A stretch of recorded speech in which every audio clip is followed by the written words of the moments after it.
I've got my TV static with just the vaguest hint of fruit. Delicious. Screaming from another room. Yes, someone is yelling lime from another room now. And frankly, I'm enjoying it. I support it. Oh, so, this was a couple episodes ago, but do you remember when I brought up that I was gonna go hang out, like, that fort in the woods that I found that I've been, like, hanging out at?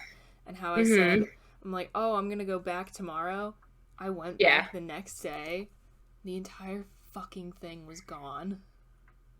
Really? What? Like, someone just took it down. I feel like you discovered, like, Narnia or something. I know. I was so mad. I, like, hiked all the way out there, and I was, like, in my little overalls, which, by the way, are becoming, like, my favorite article of clothing. But I was, like, wearing some overalls, and I had packed a little backpack to, like, literally spend the entire day out there. None. Like, you found something cool, and then fate was like, I don't think so. So yeah, that happened.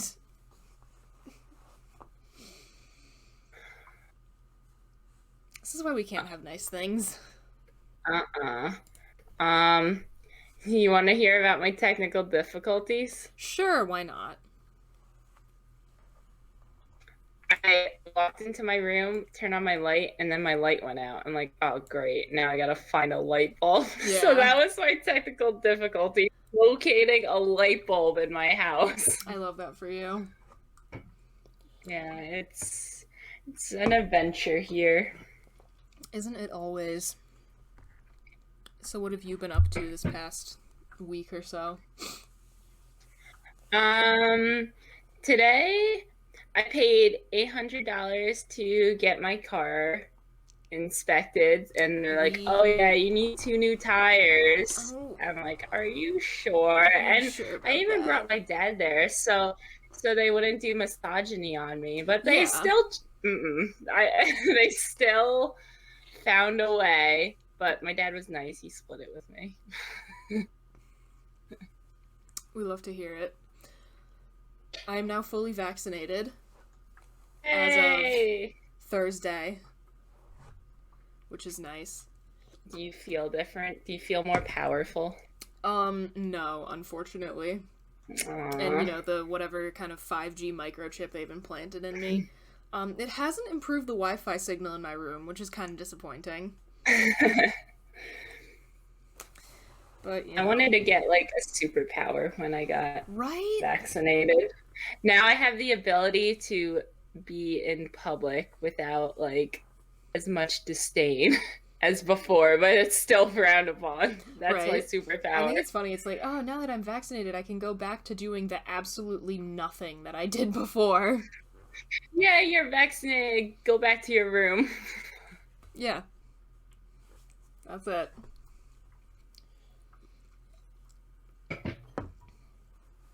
I appreciate the large water bottle. Hydrate or dihydrate. Chunky. Thick. Thick boy. I have started playing Stardew Valley again. How's that going for you? I'm obsessed. Like, that game is just so pure and wholesome. That's the game. Every time people are like, oh, what video game would you want to live in? I just want to live in, like, Stardew Valley or Animal Crossing. Like, I just want to have, like, Animal Crossing. A little cottage and, you know, some friends. And a garden. That'd be great. I'd have to say I want to live in Animal Crossing. Or, I don't know. What's like a dreamland? I'm hungry. I want to live in Cooking Mama. Cooking Mama's a great game. I used to love playing that. I know. The Nintendo DS version? Wonderful. The Wii version was so frustrating. Oh, yeah. I played it on the Wii. I remember you just brought back... You unlocked a memory. And I would do it right, and they'd tell me, like, no, you burned this. I'm like, no, I didn't. Oh my god, I was so good at Cooking Mama on the DS, though. I think have you ever played any of the Kirby games? Yes, Kirby Air Ride. Oh, love Kirby. That'd be a fun universe to live in. Everything's just so cute. And you eat everything. Right? If you don't like someone, just eat them. Just... Oh, I think they're like low. If you can't beat them, eat them. Oh, I love Kirby. Adorable. One time, this was maybe junior year or something. I like brought my DS back from like my old DS. I brought it back like, after a break, and we'd been drinking. I started playing it, and I was playing one of the Kirby games I had, and I started crying because of how cute he was. Just the little pink ball. Circle. Love him. Would die for him, honestly. Pokemon universe, that'd be a pretty sick place to live. Trying to think of others. Honestly, I'm trying to think of a universe I wouldn't want to live in. What's like a chaotic gaming universe? I don't think the Fallout game universe would be all that fun. I guess some notes there. I guess any like shooting game, like Call of Duty. Yeah, like, none of that. Wouldn't want to be there. Can't say I'd be crazy opposed. This is kind of hyper specific to me, to living in the Stalker or Metro universes though. Those are just because I really like those games. I don't know. I'd probably get polished off in like the first couple seconds, but like, whatever. I'd say you were there. Yeah, I could say I was there at the very least. But yeah, I definitely have to go with like Stardew Valley, Animal Crossing, or Pokemon or something. You don't play New Horizons, do you? I have on my sister's, but I don't own it myself. And it's so funny. I'm seeing everyone's like tweets. Like you see those timeline tweets where it's like a little bit and then like a big chunk it's like measuring something. It's like Animal Crossing New Horizons. Like I play this game every second. I haven't touched this game in 8 months. Yep. I'm in an off It's off season. I'm off right now for Animal Crossing, but I know whenever I go back, it just consumes my life. That's what happens to me with almost every game. I'll like play it nonstop for months, and then I put it down, and I don't touch it for another couple of months, and then I pick it back up again, and I'm like, why did I ever stop? In New Horizons, is it when you return, are there weeds everywhere? Because I remember that being a thing for the older Animal Crossing. Oh.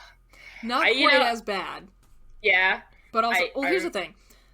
Like, the Animal Crossing that I still have on, like, the Wii, like, I genuinely haven't touched that in years. Like, there have been periods, there have been times where years have gone by, and then I've picked it up again, and, like, that was hella weeds. I haven't really had the opportunity to leave New Horizons for that long yet. For those who don't know, Animal Crossing, you're basically doing, to quote that tweet on Slaw, you're doing yard work for a raccoon. Yeah, essentially. The raccoon is Tom Nook. He's the mayor of your town, and you basically do all his labor. Yeah, you're indebted to a capitalist raccoon. It's like Sims, but with animals, but you're a human for some reason, and everyone else is an animal. I'm pretty sure in New Horizons, I finally upgraded my house to, like, the biggest size. I'm, like, 2.5 million bells in debt. Wow. Bells are money. Yeah, it's bad. So. That's a fun thing about Stardew Valley. You don't have to pay rent. There's no mortgage on your house? Nope.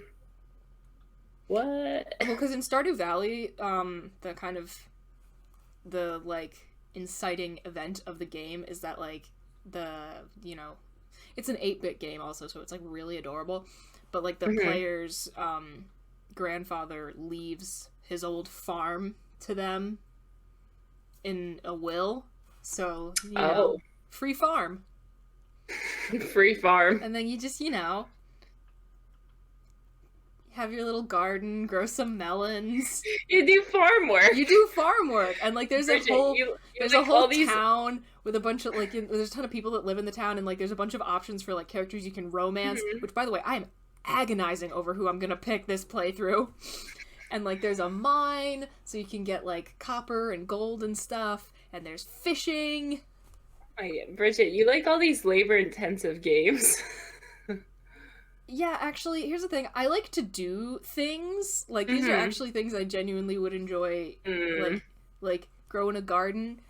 I'm here for that. It becomes when I need to do it for, you know, survival in a capitalist hellscape. Yeah. That's the problem.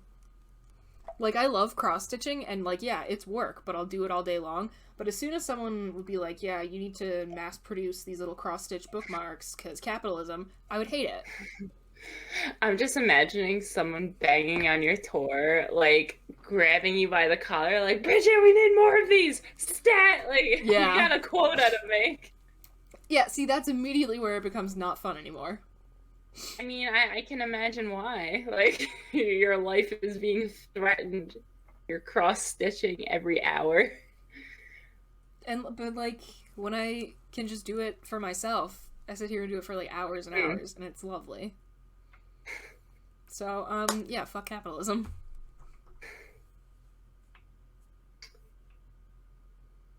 Alright. Speaking of capitalism, here's our first question. Would you rather work at a high-paying job you hate, or minimum wage at a job you love? Oh. Minimum wage at a job I love. I don't think I could work a job I hate long term. I've already worked plenty of jobs that I hate, let's be real here. What if, like, I'm just thinking, what if, though, can I work 2 jobs? Like, can I work a job I hate for a lot of money, but then, like, do what I love, like, in addition? Maybe. I don't know. I mean, I guess I'd rather work at a high-paying job I hate, because, I don't know. The way I see it, this wouldn't be a permanent thing. Like, I would, like, grind there for however long until I had, like, some actual money. Because you can't survive on minimum. Like, it's so fucked up. But you can't. True. Like, you literally cannot. I guess I'm with you on that. Like, unless it's, like, forever. Yeah. I don't know. Like, if it's forever... Unless I could do something I love on the side, which satisfies me, and, like, if I'm just stuck in this hellscape of working a job I hate, even if I'm making a lot of money, like, what kind of life is that? Yeah. Yeah, no, I definitely agree. But, again, that's a fun little fucked up thing about the current system. You literally cannot survive on the federal minimum wage, even in states where the cost of living is the lowest. Working jobs I hate for, like, minimum wage. What do I do then? Literally same. Actually, no, I can't even get hired. Which I don't know if that's better or worse, frankly. But, you know. I hope that we find jobs we love where we make a lot of money. God, I hope so. Isn't that the dream for us all? It really is. I don't even need, like, I don't want to be, like, ridiculously rich. I just want to be comfortable. I want to be able to take a nice vacation every now and again. Not have to worry about, like, not being able to eat. Like, that's it. I'm not asking for much, really. Just wanting what we all want, I guess. Okay.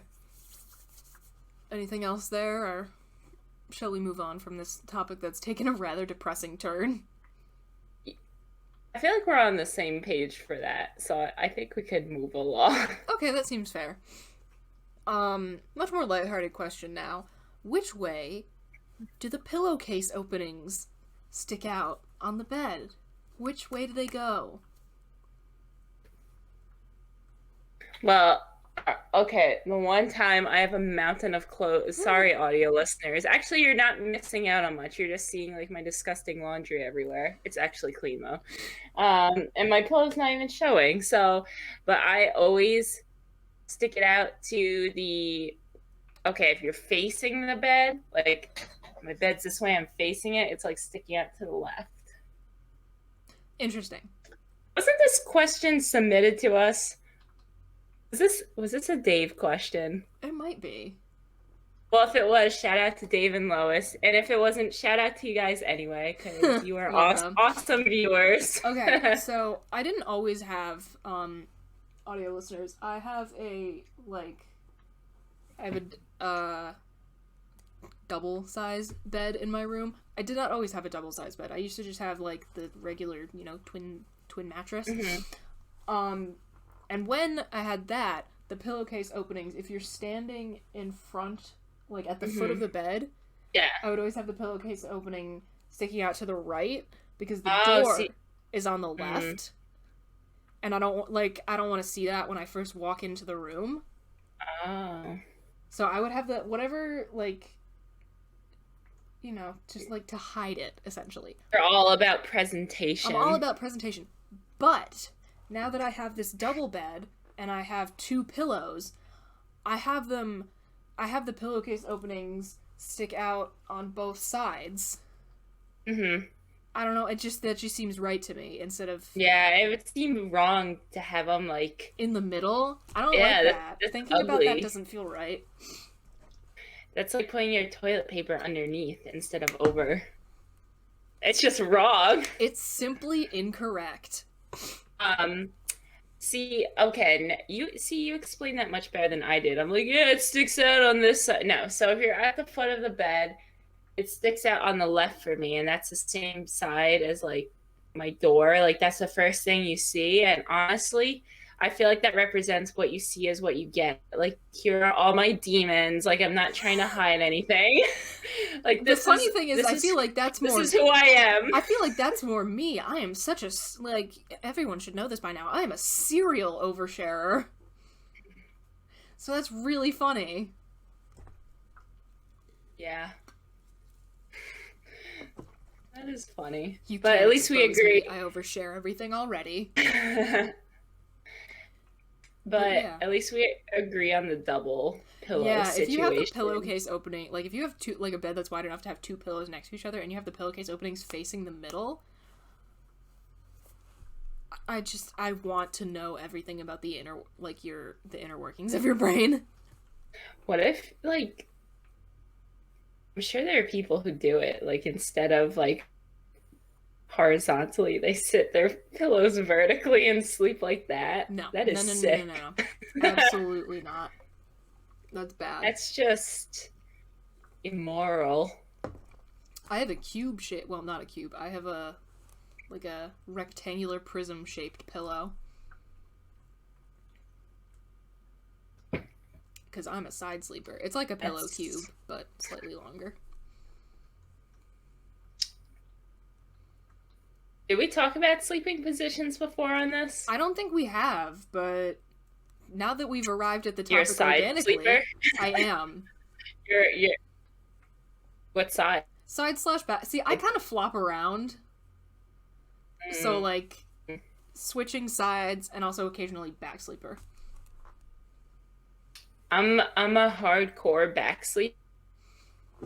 Valid. But see, I used to always be sleeping on my left side. It really depends. It depends where the door and the wall is. I like having my bed against the wall, and I like facing the wall. I don't know why. That's fair.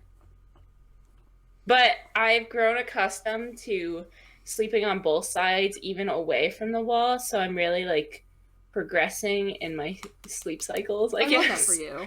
But I will never sleep on my stomach. That is just wrong. Yeah. For me. I think I might have done that a little bit when I was a kid, but it fucks up your neck, man. Mm-hmm. I agree. Sometimes I wake up on my stomach, and fine. Like, you know, Whatever. you roll around in your sleep. Everyone does. I can't control that. But, like, I can't fall asleep like that. I'm not about that life. Mm-mm. But yeah, I have my little cube-shaped pillow, or my rectangular pillow, because I'm a side sleeper. I love it. It's really comfy, and it has, like, it's all, like, nice memory foam. Oh, it's a good time. Ooh, some Tempur-Pedic going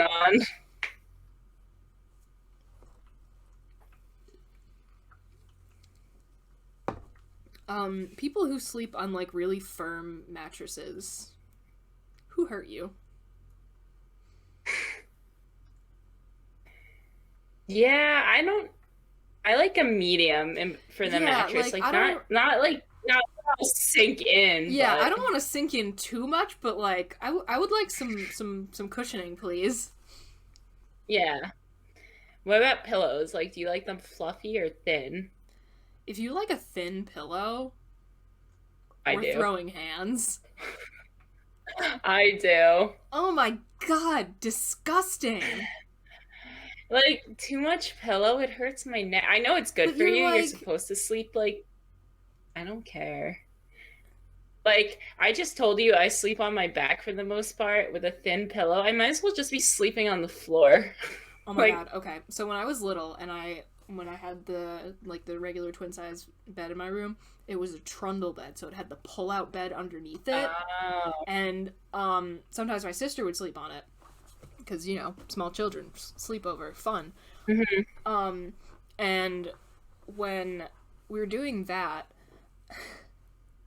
like, I would, like, you know, wake up in the middle of the night to, like, go get some water or, like, go to the bathroom or whatever, and, like, the pillow, like, her head would be, like, the pillow would have been, like, pushed off of the bed, and she was just, like, sleeping on her side, no pillow. I'm like, is she okay? Oh my. Yeah. I don't get that. I have a funny sleepover, memories. So my sister would have these involuntary sleepovers with me where she was like scared sometimes of the dark, I guess, like sleeping in her own bed when she was younger. So she'd like come into my bed, only I'd be asleep. Mm-hmm. And we all had twin beds, so, you know, kind of small, even for like young children. It's like a little bit cramped. And I'm a heavy sleeper. Mm-hmm. Like, I've slept through smoke alarms in my house. I've slept, yeah. Whoops. Yeah. So if something happens here, like, I'm probably going down. But multiple times, like probably near 10 times at least. I don't even know how many. A lot. I'd wake up on my floor and she'd be on my bed. She would get in and push me out. Wow. So maybe that's why I'm accustomed to sleeping on like thin pillows, like on my back. Yeah, you're just on the ground. Like not comfortable. Like, it made me hardy sleeping on the floor. Actually, it reminds me of one time when my sister and I were a little older, but she would still like sleep in the trundle bed on the weekends. Like, you know, we'd get to like talking and like staying up past our bedtime. Mm-hmm. And I remember one time I don't know, I think I might have been about to like go sneak downstairs and like get my Game Boy or something. And I guess my mom had heard us talking because she goes, "You girls better not be screwing around in there." And no, it was my sister that had been gonna go downstairs and grab something, because what I did when she left was I like immediately got into the trundle bed and like covered myself up with the blankets to hide, because you know, siblings, we torture each other. But she came back into the room and like dove into the bed like on top of me. Oh wow. Yeah, I'm surprised we didn't get neither of us got seriously injured, but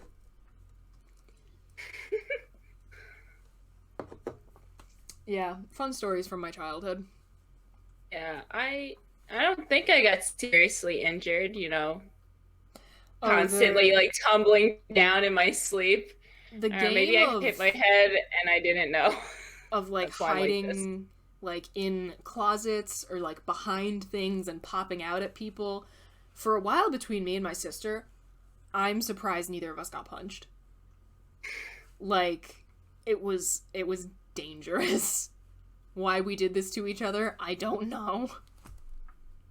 I'd say, like, me and my younger sister were closer in age, so we were kind of always the ones fighting, so sometimes it was, like, fight on sight. We'd, like, be beating each other up all the time.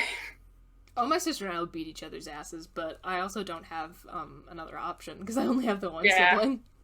You don't get to pick. I do not. Fun times.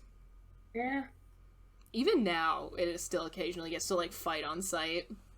Mm-hmm. But, you know, they also understand all of your trauma. They understand your backstory. Yeah, they get it. Anyway, now that we've traveled from pillowcase openings to beating up our sisters,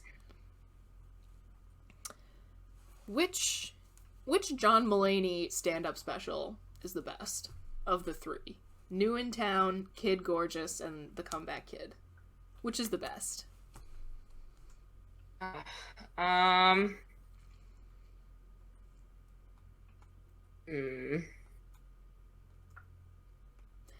I have to pick one? I mean, I like them all. I know, I love all of them. I don't know. I think I'm gonna have to say New I in like Town. Comeback Kid. Oh. Well, okay, we can get to the why. But, like, New in Town, just, like, so many of the things there are iconic. Like, eat ass, suck a dick, and sell drugs. That's from New in Town. The whole I'm new in town. Which one is the one with Horse in the Hospital?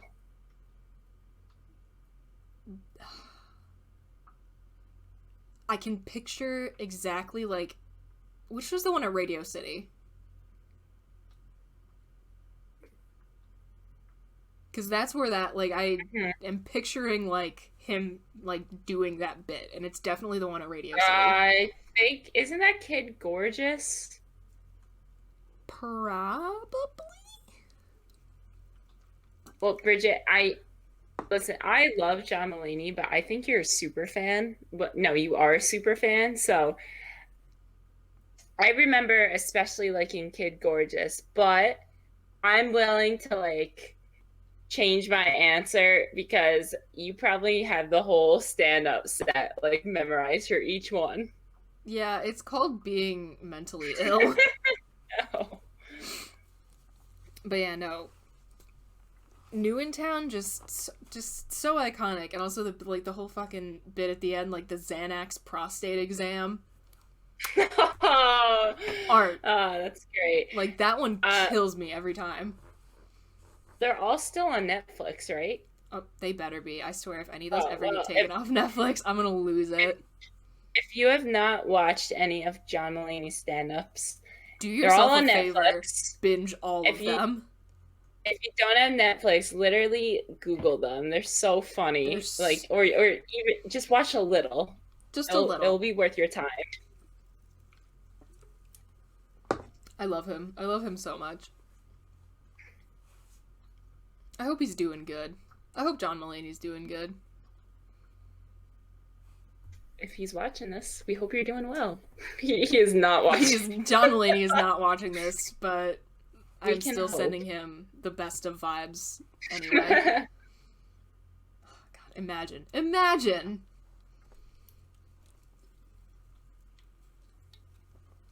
That's how we'll know we've made it.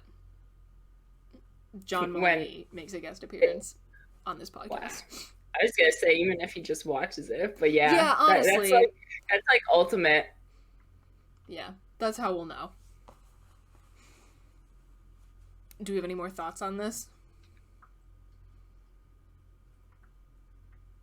Watch John Mulaney. Yeah, watch John Mulaney. Love him. That's a PSA. Oh, I don't remember which one this was. I love the bit where he's talking about how, like, when he's in a public restroom and somebody knocks on the door, his voice changes. And he goes, "Someone's in here." Someone's in here.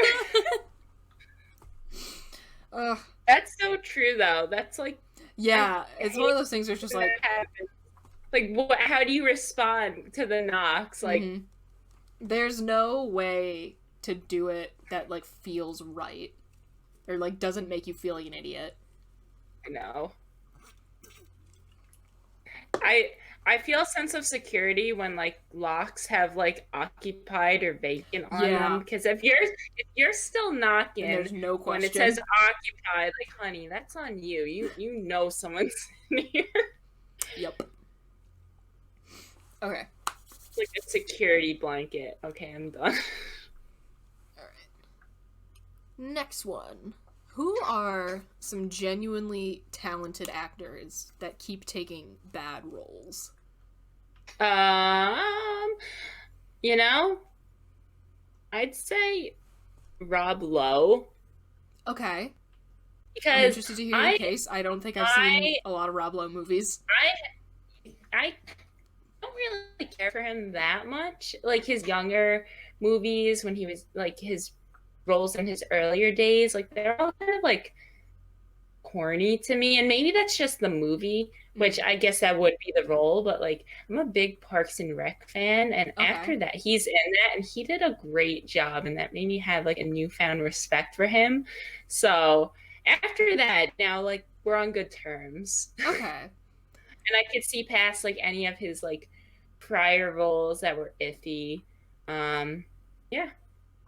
Seems fair. I always come back, like, whenever I'm thinking of, like, people that genuinely are talented, but, like, I don't actually like all that much. Mm-hmm. Like, Jennifer Lawrence, she's genuinely talented. Like, one of my favorite movies is Silver Linings Playbook, and she's in that movie. Mm-hmm. And that movie's excellent. I love it. And she does a great job in it.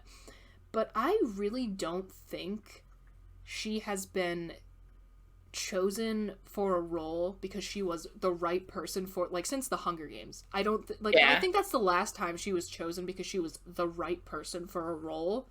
Like, since then, like, when her career took off, one, I think her marketing team leaned way too far into the whole quirky and relatable thing, and it just, like, made it really annoying.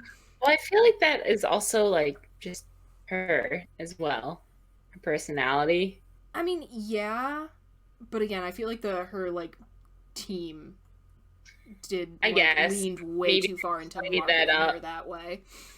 You're right. I don't like when celebrities, like, really, you could tell they're really trying to be relatable. Yeah. Like, don't like it. Like, it has to come naturally, not like, oh, I'm weird, like, just like you guys. Yeah. Like, all right, that's, like, uncomfortable. But, like, I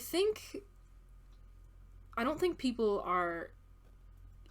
she's being cast because she's the right person for the role. I think people cast her because they want the name Jennifer Lawrence attached to their project, which is really annoying.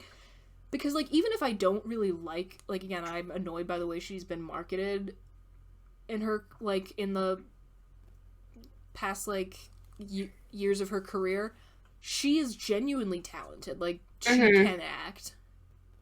So, but, like, and, like, she's taking, like, shit like that, like, you know, not Interstellar. Oh, what's that one where they're, like, cryogenically... With Chris Pratt? Yeah, like, I hate that movie. And we're the only people that are awake, so let's get all hot and steamy. Like, who cares? I know, that movie is a waste of everyone's time. But the whole plot was that they woke up and they just, like, hung out. Yeah, essentially. Like, and I see her in that. I'm like, this is the same person whose performance in Silver Linings Playbook, like, is so wonderful and, like, just, like, a very real depiction of, like, somebody. I don't know if it's explicitly stated that she is, like, mentally ill in that movie, but it is sort of not implied,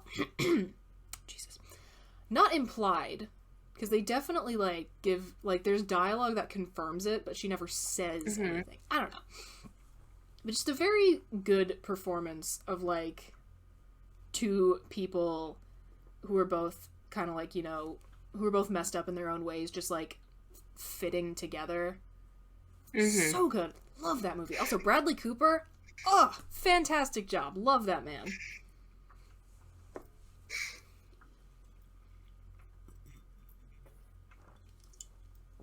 So yeah, there's my spiel on Jennifer Lawrence. Genuine talent there. Valid. It's valid. I don't know what to make of it at this point. Sorry, I'm like trying to not be gross and blow my nose on camera, but I'm gonna just grab this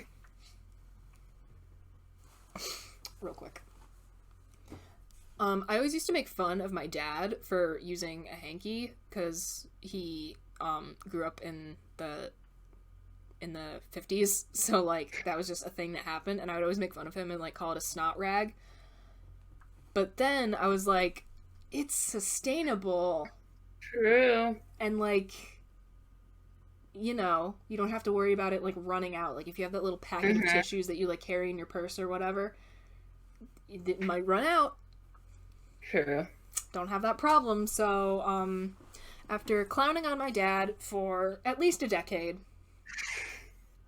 I have converted. I have more respect for the handkerchief now. I still think it's a little, like, gross when people whip it out. Just because, like, I just think, like, ew, there's, like, old snot on there, possibly. And, I mean, like, it just, that skeeves me out, but I've gotten past that a little bit. Like, I understand, you know, it's sustainable, it's better for the earth. You buy a pack of bandanas and you switch it out every day. Clean. Also, again, I personally enjoy being as sustainable as possible wherever I can, cause good. Yeah, just it makes me feel good. It makes me feel like a good person. So, yeah. There's my little spiel. I'm trying to think though if there's any other I don't know what is going on with my voice today. But if there are any other actors who are like genuinely talented that just keep taking like garbage roles. I feel like an actor who would say that for himself is Robert Pattinson, and his views on Twilight. Like, great actor. He's like an interesting individual, judging from many interviews I've read him. But like, he hates that he was in Twilight. Like, I know. I think it's like, so funny. That is not a representation of a role that he is like this portrays my best acting, like, or that I don't think he enjoyed as much. Yeah. All the interviews I've heard about him talking about, like, have you seen The Lighthouse? Wait, what happened in that one? They're like stuck on it's like him and Willem Dafoe, and they're stuck on an island, and it's all, you know, creepy cabin fever type shit. Yes, I have. I really liked that movie, and he was great in that movie. But just like hearing him talk about like preparing for that movie, like, or like being on set for that movie, apparently he like ate dirt for some of the scenes. Like, just every time I've heard him talk about like preparing for that film, it has just been insane. I imagine like the director being like, Robert, you really don't have to do that. Yeah, and he's just like, no, like, no, this is the process. Like, okay, Robert, whatever works for you. Yeah, I'm like, okay. But yeah. Pleading with him not to eat the dirt. Right? He doesn't listen. That was a good I'm movie, just making this up. I don't know what happened there. Yeah. Maybe he did have to eat dirt. I can see how in a couple of scenes it might have been inevitable. That you get a little dirt in your mouth. Like that scene where he's like having the dream that he's being like buried or whatever. I think yeah. I think like that would be inevitable, but like, oh my god, just everything I've read about that. insane. Like, apparently he would just, like, spin in place before shooting things to, like, disorient himself. I'm like, okay. Hey, I guess. I mean, if it works, whatever it works. Works for his method acting. Like, it was a fantastic performance. Mm-hmm. Also, that movie had, like, it did have some Lynch vibes to it, which I really enjoyed. It was a little Lynchian. Lynchian. That's okay. That's definitely a thing people say. I'm not making that up on the spot. I know I'm pretentious, but I swear to God, I'm not that bad. There we go. Can of Static finished. Real water bottle. Open.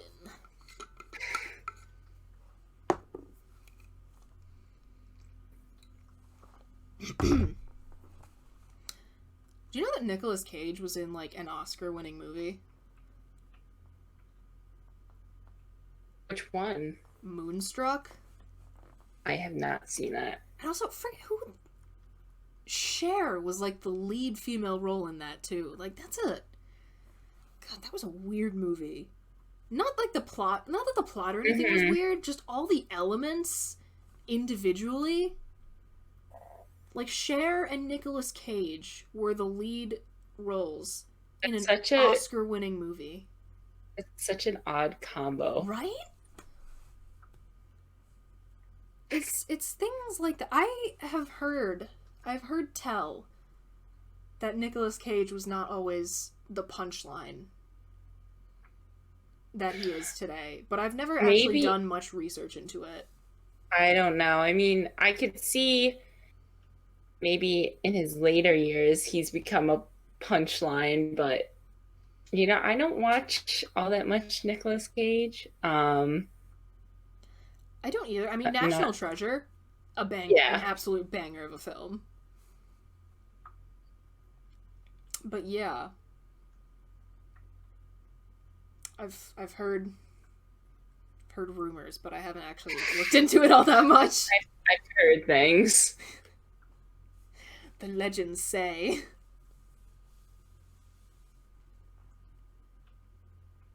That's another conversation. People whose no, I guess that kind of is the same conversation. People whose careers have, like, gone downhill because, like, you know, genuine talent but taking bad roles. Mm-hmm. I suppose we could switch it around. Who's surprised you with the quality of a performance? I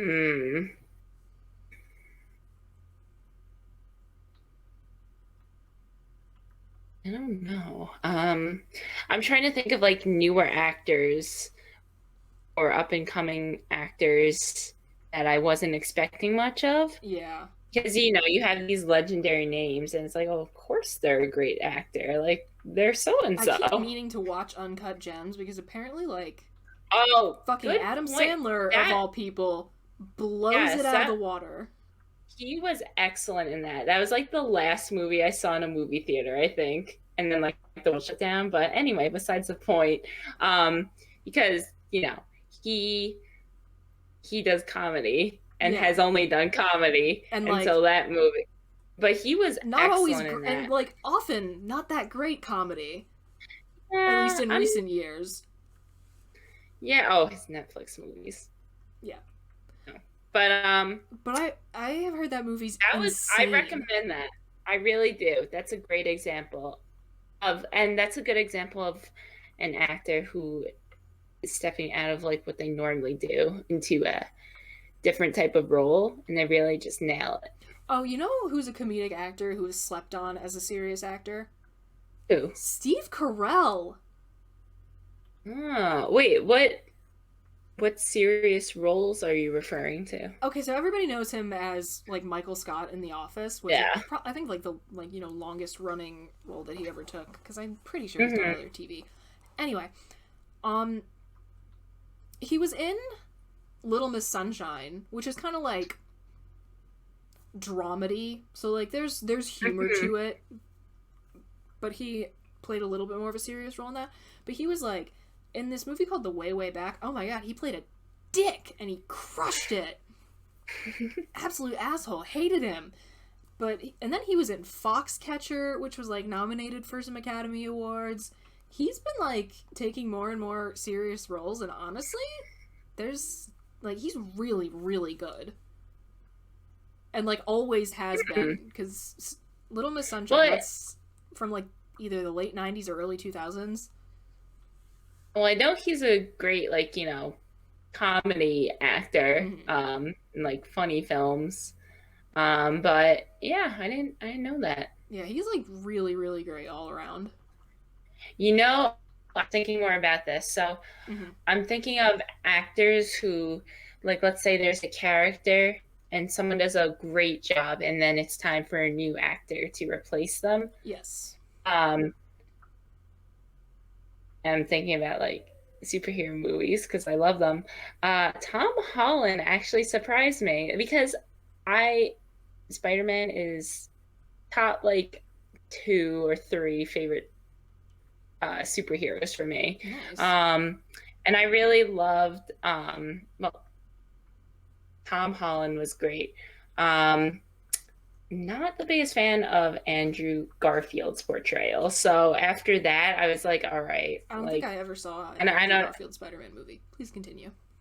Yeah, they made him out to be too cool. Like, Peter Parker is kind of a loser. So like, and he's like out here skateboarding and like, I don't know, it's too easy. Like, yeah, his life as Peter Parker is like pretty good.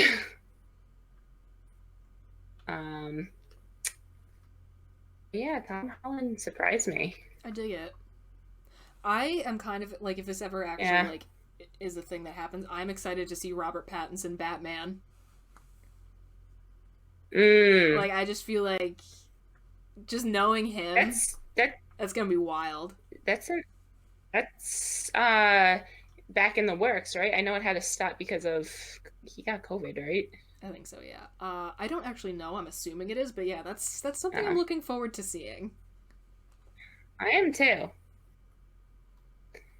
But for the record, I still like Tobey Maguire the most for Spider-Man. As much as I like Tom Holland, sometimes okay, valid. Sometimes Spider-Man he gets 3 though. a little annoying. What? Spider-Man 3 though with Tobey Maguire. Oh. All right. We don't have to talk about that one. But I feel like I'll watch it. I'll just laugh because yeah, like there's a love there. Yeah. Oh my god. Here's another question. Do you have one of those movies that's like you know it's an absolute train wreck, like, and not even like a train wreck where it's fun, like just straight up a mess, but you love it with your whole heart, and like this is the one I have in mind. I physically cannot watch it with another person because I know they're gonna make fun of it, but not from the place of just like genuine affection that I'm making fun of it from. What movie? I don't really have anything in mind. It's the really low quality made for TV Doctor Who movie from the 90s. And it's so okay, no. The guy who they had cast as the 8th Doctor in that movie, I really wish the show hadn't been off the air, because I think he had he brought a really fun energy to the character, and I know that they kind of continued it as like an audio drama, which I'm meaning to get into at some point. But I wish he had more screen time because he seemed really cool, and like he was great. But the rest of that movie, yikes. Big yikes. Big yikes. But I also love it so much, and I cannot watch it with another person because I know they're gonna make fun of it not from the place of love that I make fun of it from. So that is one movie that I will never share with another human being. I will say, in general, like, for movies I enjoy, I really prefer, and movies in general, like, I prefer watching them alone. I don't know why, but watching movies with someone, it's just, I don't know, watching TV or movies that's not like a go-to activity for me to do with someone else, because like I can do that on my own time. But and especially if I enjoy it, like I don't want them talking through it. I don't want their judgment if they don't like it. If they like it, then it's cool. Fine. I have to make sure they like it. But like I don't know. I'm like weird like that. I'm sure other people feel the same, but that's honestly, yeah, that's kind of valid. Yeah, because I'm like a person who will show people a movie and then like I just watch them the whole time to like make sure they like it enough. Yeah. So. But yeah, I don't even, now that I'm thinking about it, I don't even know what my like default activity for when I have people over is anymore, because I haven't had people over in like a year. It's been so long. It's been far too long, so I don't even know. I guess I'll have to like find out what my default activity is again when I'm allowed to hang out with people. I say as though I even like have any friends here. When all your friends live far away, it's a struggle. Scattered. Yikes. We got anything else to say? I don't know. I think we covered all our bases and then some. Like yeah. we really, and then a little extra. Yeah. I mean, do love to see it.